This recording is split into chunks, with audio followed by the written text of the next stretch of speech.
Hola gente, ¿qué tal? ¿Cómo están? Espero que todo, pero todo muy bien. Para los que no me conocen, yo me llamo Miguel Ángel Guerrero y este obviamente es mi canal Ángel PC Tutoriales. Veamos de manera rápida a cómo poner una frase debajo de nuestro nombre en Facebook. Vamos al grano, estamos en la aplicación, vamos a tocar en nuestra foto de perfil, aquí miren. Tocamos ahí.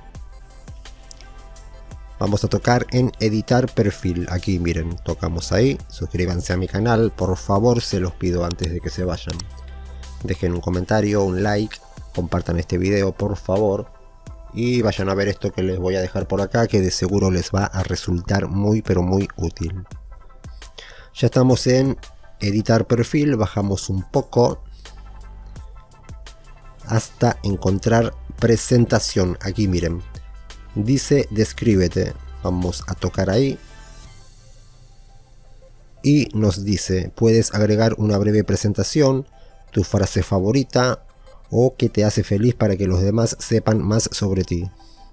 Vamos a tocar ahí y vamos a escribir algo, yo no sé qué voy a poner aquí, de hecho voy a poner eso. Esto solo para el ejemplo, para la demostración. Una vez hecho eso, tocamos aquí arriba, miren a la derecha, en donde dice guardar, tocamos ahí. Ahí está, vamos atrás, vamos a ver el perfil, actualizamos la página o recargamos.